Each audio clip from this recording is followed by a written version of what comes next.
giving permission slips left, right, and center for women to like become who they were made to be is kind of my sweet spot as the coach. As I do that, it fuels my purpose and it lights me up, and I love my life even more. So. Welcome to the Juggling the Chaos of Recovery podcast, where we focus on health and wellness and overcoming all types of addictions. You're in the right place if you're a mom, dad, sibling, or caregiver who has a loved one who is or was struggling with an eating disorder or any other kind of addiction. In a time where everything seems heavy, I'm here to bring you a very real, yet lighthearted take on what the heck we're all supposed to do with our lives while we care for our loved ones who are struggling. One thing holds true throughout it all. You can't juggle the chaos without smiling. At least a little bit. Well, welcome to another episode of the podcast. I'm your host, Moyra Gorski, and so glad you are here. You know, I connect with so many men and women throughout my life, but many of them are through social media. And my guest today, I'm excited to bring to you. I've met Elizabeth through LinkedIn, and I just was really, really attracted to her and getting to know her because of the word joy in her, in what she does. And as if you've listened to my podcast for a while, you know that I have developed a journal called the Journey to Joy journal. Journaling has become a big part of my journey and my healing, if you will, in kind of dealing with life. And Elizabeth Rhyno, who's coming to us today, is a wonderful faith-based coach for women. And she is all about helping women lean into their purpose, but really find that joy or bring that joy back. Mm-hmm. And again, totally resonated with that because of my situation that I've been in through the last many years. So before I go on anymore, let me welcome to the podcast today, Elizabeth Rhyno. Thanks for coming here today.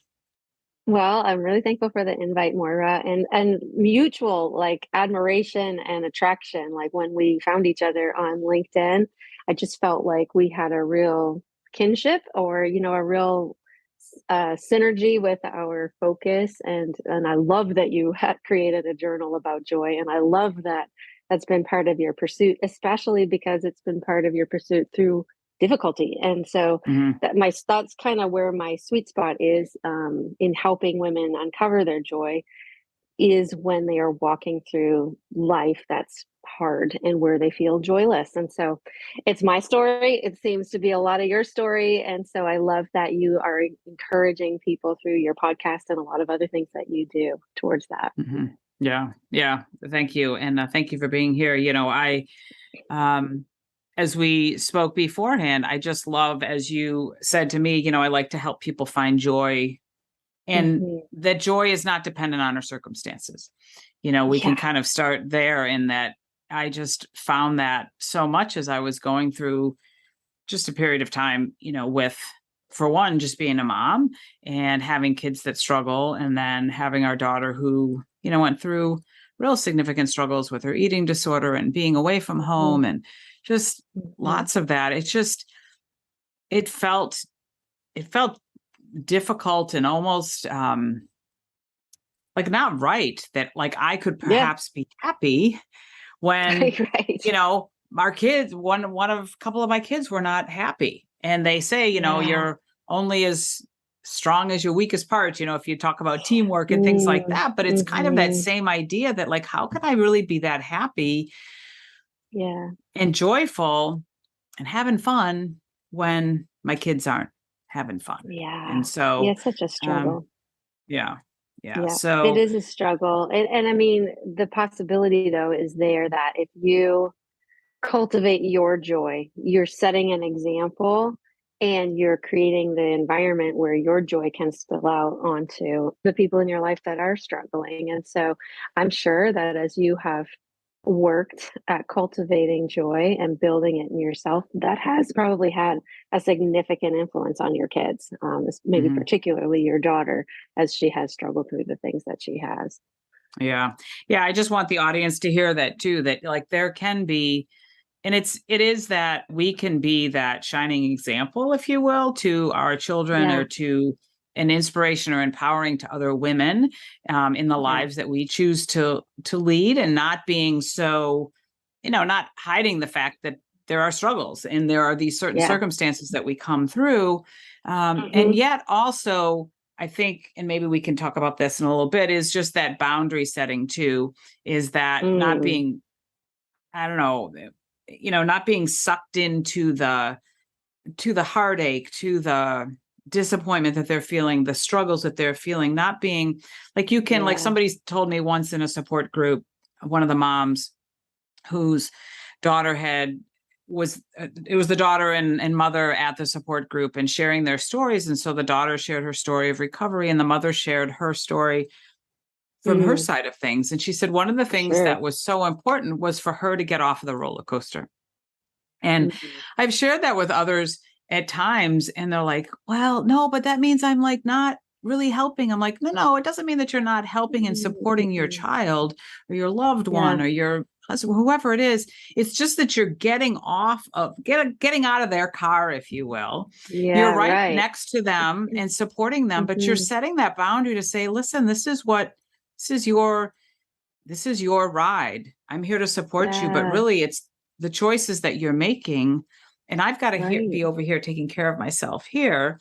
Yeah. Um, That's right. but setting that boundary and setting that like, okay, I love and support you. And um, what are you going to do? As I get, Yeah. Right. instead of being so sucked into that and being so like Mm-hmm. right in that, because I found that during the struggles is that you have these expectations and then you have this, oh, things are good. And then you're so like Yeah. excited. And then, oh, the And then roller they're coaster so goes not good. down Yeah. and then it's just Yeah. not good. And right. And then it's up and Mm-hmm. then it's down. I think people can Right. understand that. Right. And so having that expectation that there's going to be ups and downs, but it's their Yes. journey and we can be here supporting them. Um, Yeah. and we're also going to choose to go find things that bring us joy so that we're happy. Yeah. That's You right. We know? have to. I mean, if you think about like when you're on an airplane and they're talking about the oxygen masks, Mm-hmm. who do they tell to put on the first one? The parent, right? You Mm-hmm. you you fuel yourself so that you can take care of that child who's with you, traveling with you. Same is true. Like I am going to be a much better help and confidant and support and encourager to my children or to other people that are in my life if I'm taking care of myself, my physical health, my mental health, my emotional wellness, all of that. And so, I mean, you're so right, and you've experienced the depth of that with your Mm-hmm. own journey. I mean, interestingly, for me, this journey towards joy over the last 7 years has coincided with the worst and most difficult 7 years of my life. And so, with crises with our kids, and things that have yielded the need for police intervention and court dates and things like that because of abusive situation. um, really difficult stuff where we're trying to walk alongside of our daughter at the time, who was a young teen, and all of the mess of that. And at the same time, simultaneously, I feel like it was the Lord that was just telling me, pursue joy, build your joy, let it loose, and all of that. And it made no sense. I had this phrase that just dropped into my lap, joy let loose, when I was literally in the pit of depression and just in a bad place. And so it made no sense. I couldn't make sense of it. And so all I could do with it was respond with what I knew to do next. And so it was like, then what's the next right thing I can do with this? And so I was like, okay, well, what is joy? I had to just start there. Like, if I'm supposed to let joy loose, but I'm depressed and I don't feel joy and everything around me is, feels like it's falling apart, what is joy? That's where I started. I just started reading, I started studying, I started asking people, talking about it, um, looking in the Bible for it. I just started looking everywhere. Like, what is joy? And can I let it loose if I don't feel like I have it myself? And so it was just in that process of starting to write a blog about joy and have conversations where I started to realize that it wasn't dependent on my circumstances. Like you said before, like, yes, my life feels like crap right now. It feels like everything is falling apart. I don't feel happy, but actually joy is something that's under the surface that I can let germinate and grow, and I can water it, and I can do things to cultivate it and allow it to rise up in my life. And as I started to do those things, and let it loose. That was a bigger part. That was a big part of it for me. It was as I was telling people about it. It wasn't just myself. It was as I was sharing what I was learning, and as I was, not hiding it away, but revealing it to other people. They were starting to experience joy. And I was like, okay, so even this thing that I'm just trying to figure out myself, that I don't fully know that I have, as I share it with a community, they're experiencing it. And in turn, that makes me feel more joyful. And so it's like somehow like creating a feast and sharing it with other people is way more enjoyable than just making a nice meal for yourself and eating it at home alone. And so like it for me, that joy growth, it's been 7 years, coincided with just a really hard time, which proved to me the fact that joy isn't dependent on our circumstances, and I can build my joy and increase in it and let it loose all at the same time. Yeah. Yeah. And yeah, we were going through the same similar situations, for the same amount of time, because that's been, it's again uncanny how we well, there's no coincidences in life, the way that exactly. connections are I made. love But that we're again, connected. Yeah. I mean, totally resonate with that. And I found that, I don't know if I shared this with you when I was in our pre-show conversations, but when I did develop the journal, and one of my friends said, well, why don't you do like a book signing? I'm like, it's just a journal. Oh. And they're like, no, but it's like your journal, like you did develop it and you could, and so I did. I set up something, and I'm looking forward to setting something up in the new year here with a couple other local bookshops. Thank you. But, I found that as I was preparing my little, talk that I was doing to the group that was together, that's what I really focused on. How for so long I felt like, like, where's the joy? Like, where are things? And like, things aren't always getting better, but like, where's the joy? And I was like waiting for it to come back. And I realized that I needed to go find it. Is that we can sit and wait around for these good things to happen, or to be like, oh, well, she's better, he's better, this is better, my business is better, my dog's better, my whatever. Okay. And when that happens, I'm going to be joyful, right? Then I'll be happy. Yeah. Right. Instead of like, okay, well, what could I do to become more joyful? And I want people to hear, and I think you understand that sometimes when you're like, okay, I'm going to go to a class or a little concert, or I'm going to go, it's like, you don't feel so good, right? It's really difficult sometimes to do that, or step into a ballroom dance studio, which I did, and said, hey, I want to kind of take a class. It might be kind of fun. You're not always feeling that joyful, but it's that first step. And it's like that continual, like doing things. And as I spoke to these ladies and men, I said, I realized that the joy was there. I needed to go find it. I needed to go after that. And I was so humbled just standing in that spot, just feeling very joyful. Like, wow, look at this. It happened. I wasn't so sure at times, but it does happen. And the joy does return, or the joy comes. Sometimes it returns. But I like what you're saying, because I think when things return, I just saying this out loud, when things return, we kind of think that they're going to look the same. That's what I kind of heard when I said that. And so I think it's, and maybe again, we want it to look the same, but I don't know. I like this idea of joy let loose. Like, it's just, it's coming. It's coming. We're finding it. We're discovering that joy, the things that can bring us joy. And it can be, taking a dance lesson, or it can be just, stepping outside to say, oh, I'm going to go for a walk with my dog, or I'm going to go to the park, or something like that, because that's going to be bringing me, joy. Because what are some of the things that you started to, as you were discovering what joy was all about? Were there certain things that you, kind of stepped into or started to do to bring that joy into your life? Yeah. I mean, you know what? One of the first things I did was I looked at my name because my middle name is Joy. And so, but I had Hmm. never really thought about that before, like until I was in this place where that phrase came. So then I was like, well, what does my name mean? My whole name. And so Elizabeth Joy. And so Elizabeth means set apart for God, consecrated to God, given to God. And so when I run that together, set apart for God's joy, set apart for God's joy. Okay. So literally when I was born, my parents named me set apart for God's joy. And so it's like that calling all my life has been there my whole life, but I didn't know it. And so, Hmm. I actually, not everybody's name means the same thing, but I actually kind of think that our name's meaning is pretty significant and it might have something to do with our purpose. And so that was one thing. I just studied that and then I just meditated on it and considered the fact that 40, whatever, I'm 47 now, but however many years ago this was, 40 something years ago, that calling was placed on me to discover. And I just got to discover it in my 40s. That was literally the first thing. The second thing was writing.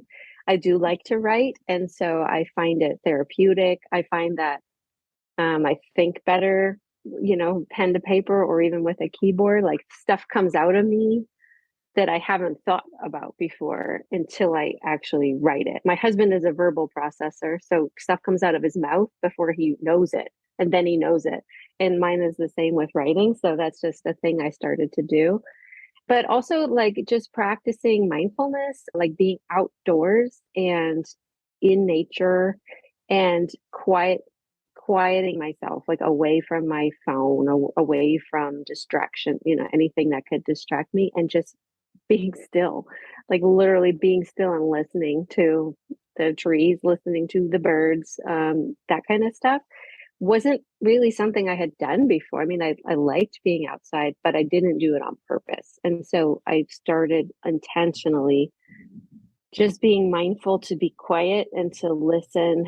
And I find that for me, I get a lot of education from nature. It's like I notice things about the trees or the ground, and it makes me think about gardening and it makes me think about processes and stuff. And so if I'm mindful, I start to learn from that. Those are some things.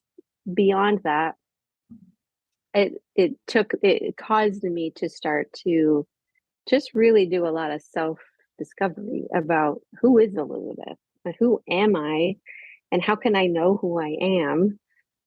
So just kind of starting to think about, what animates me, what lights me up, when am I the most myself and the most joyful? What are those things?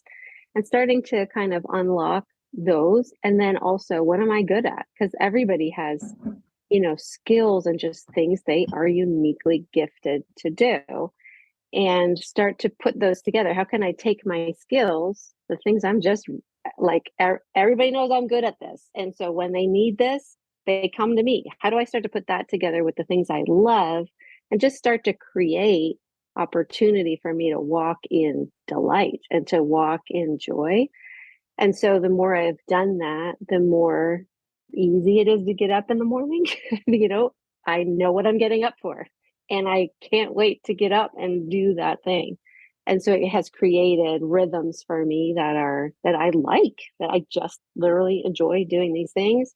They light me up, but they also help other people. And so that's kind of how I've turned my coaching practice into. That's kind of my sweet spot as I coach another woman, is to start to just really discover who she was made to be and what fuels her. Because I know that I've lived a lot of years exhausted and overwhelmed and constantly obligated to things that I don't like to do.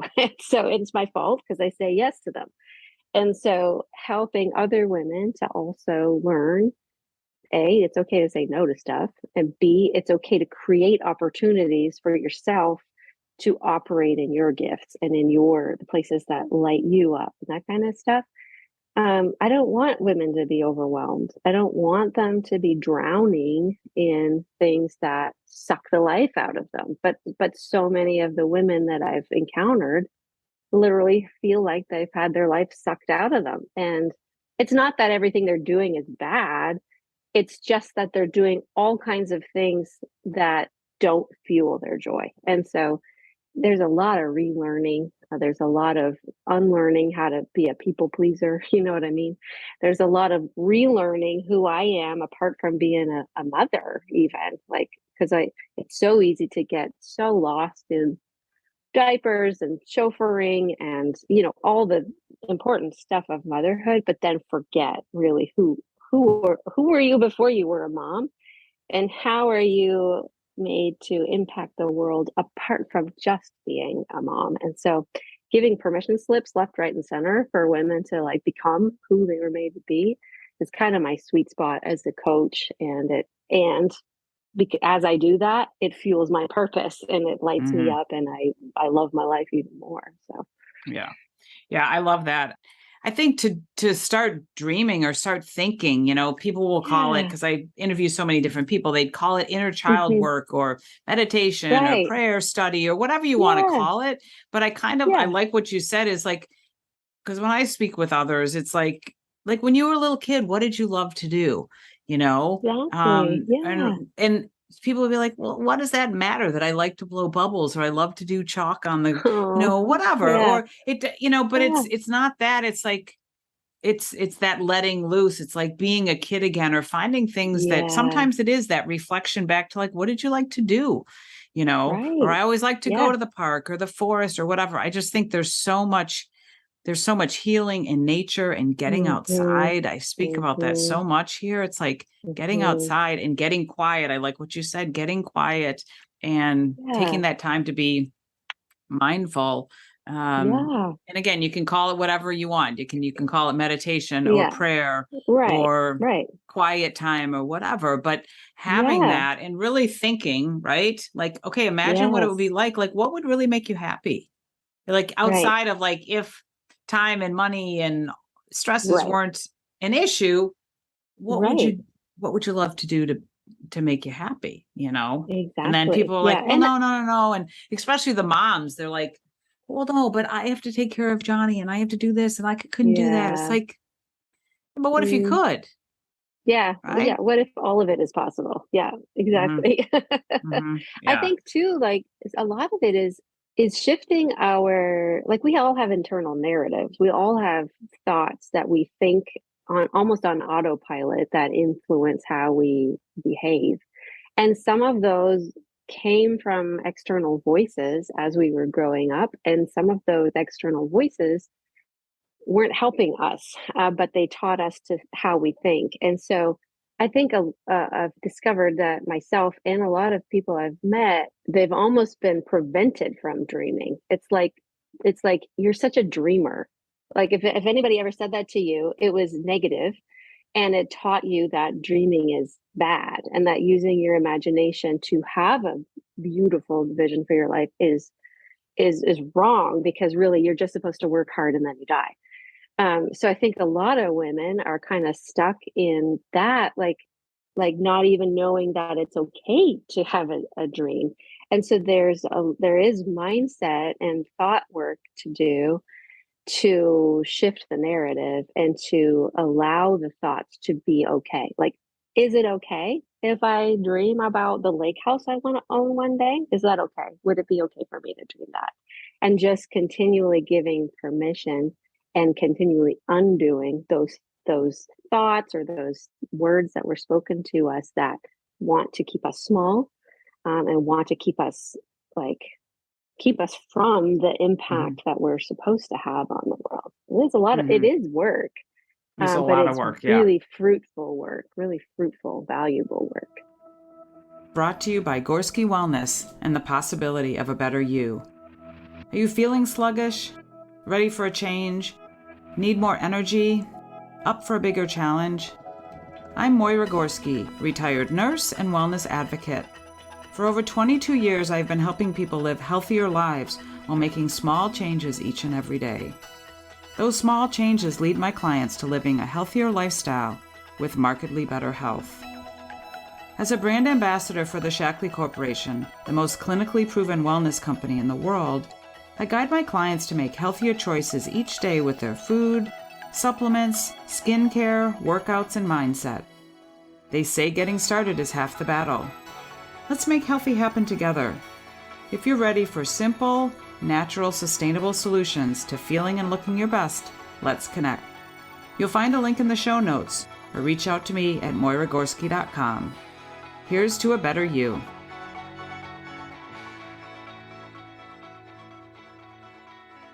Well, like you said, it's changing those narratives and, depending on how long you have a life you've lived, Right.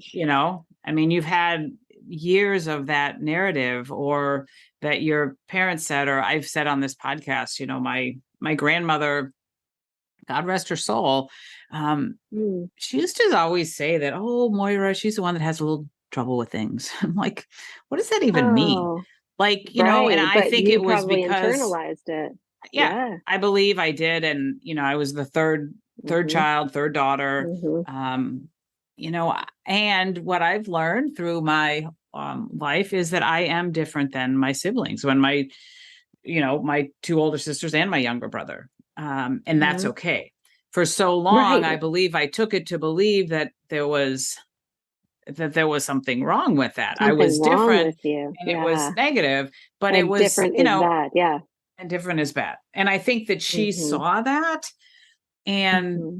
perhaps saw that as, I had trouble because I wasn't following along. Like all of my siblings, my two sisters and my brother are very analytical. They're very analytical and they're Okay. very just columns and rows people. And they know that I call them the columns and rows people. And I'm not. I'm a relationship Right. person. I ended up being a nurse. I Right. love to just Right. help people and like get in. And I had a Help. meeting this morning and I was talking to her about like she's my people, this gal that I met with. Like we love to go deep. Like I want to talk about that. Or Yeah. I'm gonna watch all the hospital shows and let's, Oh, yeah. I want to Right. do all that because that's who I am. That's you. And it's Right. so, but I believe I took that to believe that I did have trouble. I kind of made that my narrative that I had always had a little trouble with Mm-hmm. things. But then I also Mm-hmm. believe that I took that and it became I was Moyra who always figured things out because maybe I had trouble with Ah. things, but I think I turned it to, I just went and did it. Like I figured it Yeah. out. I'm gonna So find out I a don't way to know. do it. Okay. That's I got to find out awesome. a Yeah. way to get it done and to do it. Yeah. But again, there's that lifelong narrative that we have. And if we haven't been given that opportunity or given permission to dream, then Yeah. perhaps and what I wrote down too, as you were speaking, is that whole comparison thing. Like we are in Mm. this world of comparison and I can compare myself to Yeah. you and say, wow, this is what she does, but I don't think I could really do that. Or I don't like if Right. I do this, like, I don't really want to do it that way. Well, that's fine. Yeah. Right. That's Right. fine. Yeah. You're made to be you and I'm made to be me. And Mm-hmm. absolutely. I think one thing I thought about as you were talking, I think sometimes we can use the negative, like we can use what are the obstacles? Because sometimes if we can notice the obstacles and get really curious about them, it actually can point to our purpose. So for me, I had one obstacle as a child. I was just deathly shy. I was really shy. So it was really hard for me to talk, period. and so, and on top of that, my voice was pretty quiet. And so even if I did speak, people did not hear what I had to say or they would interrupt. And so I had an obstacle for a lot of years that taught me that people don't want to hear what I have to say. And so nobody ever said that to me, but it was just because I had this repetitive obstacle, I became convinced nobody cares what you have to say. And so fast forward into, later years where I'm becoming a professional and I'm teaching people things and whatever, I'm battling that lie that nobody wants to hear what you have to say. And then fast forward again to letting joy loose. I'm battling that, well, nobody cares what you have to write. Nobody cares what you have to say. They're not going to listen to you anyway. They're going to interrupt you and whatever. And so I have had to do a ton of work with that lie because it still comes back. I mean, it's not like it's gone. it's just that now I've learned it's a lie. And I've learned that actually talking is an important part of the way that I live into my purpose. And so even if that thought comes, I have to tell it, no, you're a lie. The truth is, I'm supposed to let joy loose, and I got to talk and write in order to do that. So I'm just going to do it anyway. And so it's a little bit Mm-hmm. of like, I need to be obstinate and I need to put my foot down and say, no, that's my purpose. I'm going to do that no matter what you say, and just shove it aside. And so that voice is getting quieter and less frequent. But that's been years of work for me, to not only identify it, but practice it like over and over and over again, be obstinate and say no to it. So sometimes, I guess, what I'm saying is sometimes even our obstacles can highlight for us what our purpose is. And like I said before, when we know our purpose and we lean into it, that's when I feel like that's when so much joy grows. And so, Mm-hmm. yeah, people Yeah. can speak things over us, or we can just have natural obstacles. And both of those things can point to who we really Mm-hmm. are. Mm-hmm. Yeah. Well, and I think before I go to something you said too, is just that Mm-hmm. I think when we find our purpose, that's awesome. And as you said, I think when you see the joy that that purpose is giving someone else, Yeah. then I think that that's really when we really can know that we're in our purpose filled, our purpose Yeah. filled life. Yeah. And it's that whole, like, to what you said, it's that when the lies become the law, right? And the lies Yeah. that, I mean, I did a lot of work with that with some different courses that I took, and Mm-hmm. with the landmark education, if people know that. I did Pathways to a Better Living, which is Pathways is landmark is very head centered. Pathways is much more heart centered. But there was Heart-centered, much yeah. talk about, you know, something that happened and what you took that to believe about yourself, Yeah. about others, Right. just a very simple one that I remember. A gal got up and spoke at one of these seminars and said, I got up one morning and there was a suitcase by the front door and my father left, and he left our family. Mm. And Wow. she said, I took that to believe that the men in my life that I loved, they left, and Ah. so she Mm-hmm. had to work on, because again, that's not true. Her father left, right? But that doesn't mean that every Right. man Doesn't that mean you that all choose to man leave. love, that all men leave. Mm-hmm. But those are things Mm-hmm. that happen, right? And that Yeah. um things that happen. And so, but that doesn't, again, we take things to, when things happen, okay, what did you take that to make you believe about you? Well, How perhaps about you? I can't, Yeah. I can't, I'm not lovable enough, or I'm not worthy enough of love. And because if a man loves me, he's going to just leave, all of those kind of things that Right. just really Right. play in. And like you said, they become this lies in our life, and they become the Mm-hmm. law that we follow. And again, what I love about what you do and what I encourage people to do is that we can have a different life. Our past doesn't have to dictate what our future or our present can be, No, that's and right. it's going to take some Mm-hmm. work. It's not going to be like, Yes. okay, we snap our fingers, it's all better, we're all joyful, Yeah. like, la, No. la, la, you know, I uh, wish, but we no. wish, right. But it Yeah. takes some work, and it takes that vulnerability, and it takes that being either, again, I say to my listeners, either you can do it yourself or you can reach out to others, someone like yourself Yeah. or a friend or a Mm-hmm. journal or your, Yeah. pastor or whoever it is, Right. but just Yeah. start to do that self-discovery. Yeah. And Yeah. I love that you love to write. Similar, it's kind of how my journey started into this podcasting world. As our daughter was struggling and there was social media and there was a blog and things like that, I started to Yeah. write and share out there, and Yeah. realize that it's okay to share. Not Yes. everybody's gonna wanna is going to really care about what you're saying, Yeah. but there's That's how many okay. millions of gazillions people in the world, so that's okay. Right. That's right. But as we write, we can do some healing and self-discovery. We can also help others Yeah. as we share that Yeah. out there. Yeah. Um, Yeah. That's and right. it can be a powerful thing to help ourselves change that narrative that has Yeah. been playing That's right. through.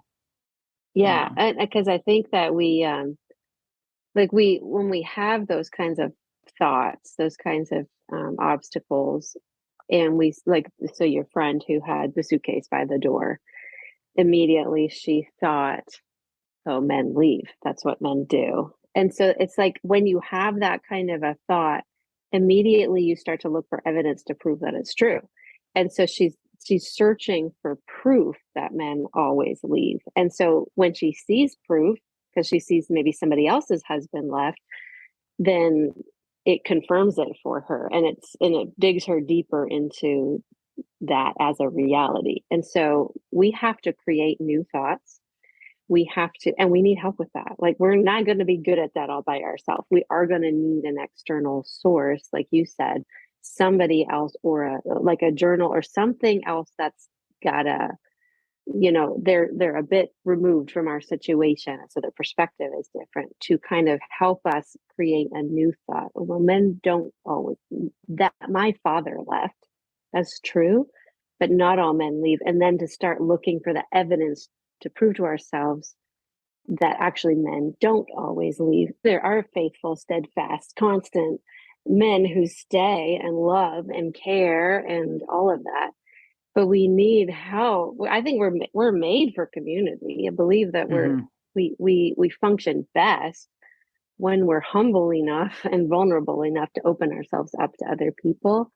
And it's next to impossible to have a healthy journey alone. I don't think I know anybody that has had a healthy mental, emotional health, spiritual health journey alone, because I believe we're made for community, and we learn best when we have other people speaking into us, asking us hard questions, being able to be vulnerable and loved at the same time.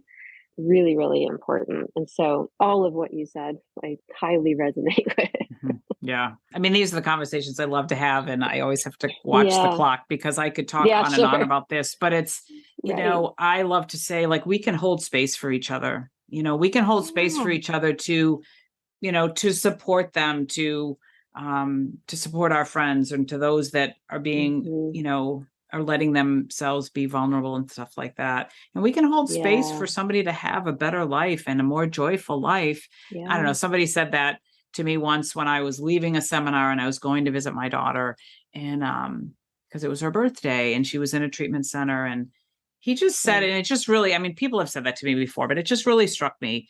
I'm holding space for her to be better. And it just was it Yeah. was so, well, I mean, this was a man that I highly regarded, and in Okay. the network marketing world, that was speaking at this cool thing, Yeah. and I just was like, wow, that just made him much more real to me. And I was so Right. humbled by that thought. But I love also, in this whole energetic space and this space of Mhm. positiveness and joyfulness and prayer and all Mhm. that, when Mhm. we hold space, it's almost like I just visualize that, like, there's a space there for that person to be more Yeah. joyful, or to be in That's recovery, or to right. be, for me, Yeah. I love to say that to others, or Yeah, in that's my great.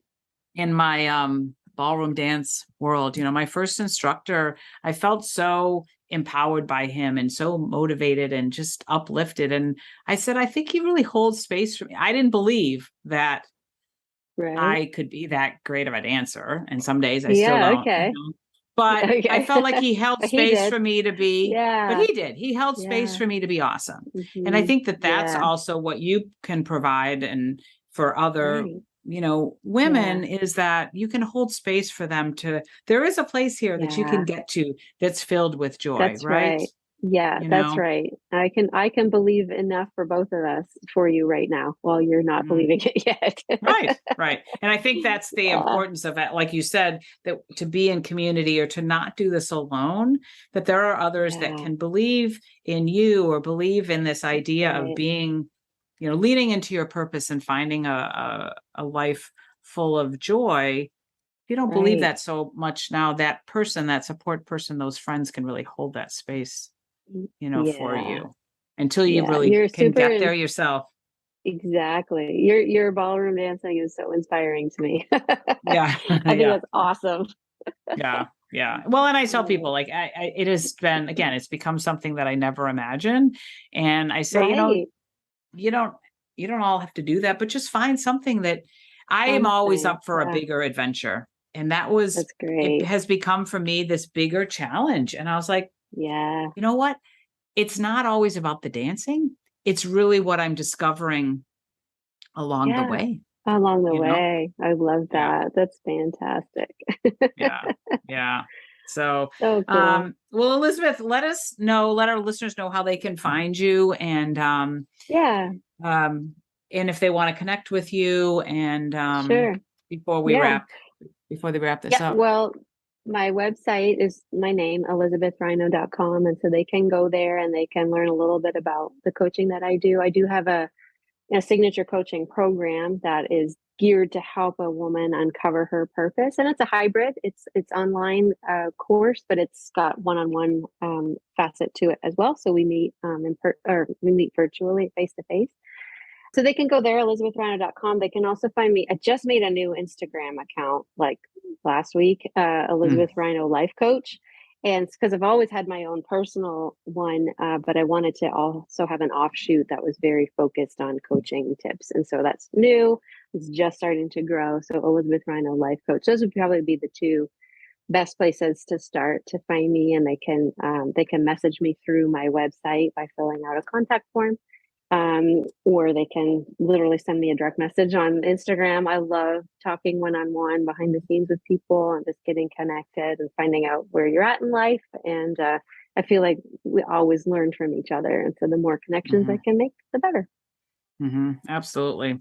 And just as we wrap up, what would be some of your final words to someone that's listening and that you just like them to hear um, as you finish up today and as they're listening about joy and things like that? What would be some of your last words? I guess I would just encourage you that it doesn't have to stay as it is right now. And everything wants to convince you that your past and the things you've lived through, maybe the things that you've done or the things that have been done to you, are the final word. And I just want to say that they're not. They're not the final word. We all have the opportunity to grow and to be transformed. And there is so much possibility in front of us for joy and for hope and for a life that you're allowed to dream about. So I would encourage anybody that's listening to this, if they're feeling discouraged or if they're feeling overwhelmed or if they're feeling stuck, that it's not the end. But they're going to need to take a step and have the belief that, okay, more is possible. I'm worth pursuing joy. I think that's part of it is we often don't feel like we're worth it. We don't feel like we have enough value to actually pursue a joyful life. And so I just would say you have value, like incredible value. You have purpose, incredible purpose. And underneath all of that is a wellspring of joy that wants to let loose and wants to be cultivated. It's there and it can be found. And so don't Mhm. give up and don't give in, and take the step towards joy. Yeah, excellent. Yeah, that's and it's very true. I appreciate you sharing all of that. The last 2.5 years or so have not been, has sucked a lot of joy out of our lives when Right? these Yeah. things come into our life that are unexpected, out of our control Yeah. and things like that. So I'm Yeah. glad that you were able to be here today. I did another interview last week. I'm just trying to bring, more just motivating and encouraging and things like that of that there's Yeah. ways that and it doesn't have to be that you're in the midst of a addiction or that it's just Yeah. Or we can major crisis. Yeah. major Hmm. crisis. I Hmm. think we all went through a major crisis the last couple of years, and there is, again, I love Yeah. your hopeful message here today, that Hmm. there is Yeah. the possibility of joy, and Yeah. love that you're living it. Love that we got connected. So thank you, Me Elizabeth. too. Yeah. Yeah, Thank you so much, Mora. Yeah. And I just, again, hope that all you listeners hear that too, that doesn't matter what you're going through. If you are in a crisis, I always say, please reach out for help, find the professional help that you need, but know that you don't have to do this path of life alone. Reach out to either one of us or a trusted friend or a therapist or whatever the case may be, because I'm here to tell you that there is life on the other side of that struggle and our past. We can, one of my mentors, if you will, or a gal that I was in a circle with for a couple of years, she had us create kind of a mantra or saying in the beginning of the year, is that I'm the possibility of fill in the blank. And I put away the story that, and I love that. And I'd love to end this with that, is that, you can be the possibility of joy, or you can be the possibility of whatever, fill in the blank. And you can put away the story that your voice doesn't matter, like with you, that, I can put away the story that things are not going to work out. We can put away that story and we can step into the possibility of a better life. So that's great. I love that. Yeah. So thanks again, Elizabeth. Everything will be in the show notes so you can connect with her, connect with my journal. Thanks again for being here, and thanks for listening. Please continue to share these podcasts with others, because that's how I continue to do the work, and know that these words are getting to others that need to hear it too. So thanks for listening. We'll talk to you next time. Thanks for listening. If you like this podcast, head over to iTunes and leave me a 5-star review. Share it with others, and make sure you hit the subscribe button so you don't miss a thing. I've got a tribe over on Facebook, so head over there and search for Juggling the Chaos of Recovery Podcast Tribe. And do you know somebody who has a story to share, a story of recovery and hope? Please let me know, as I'd love to feature them as a guest on one of these next upcoming podcasts. And perhaps you're looking for a community of like-minded, collaborative, and supportive people who cheer each other on as we strive to improve our lives. If that sounds like something you've been looking for, schedule some time with me. You'll find the links in the show notes. Let's talk, and let me help you find your way. And I'm here to tell you that you're worth it.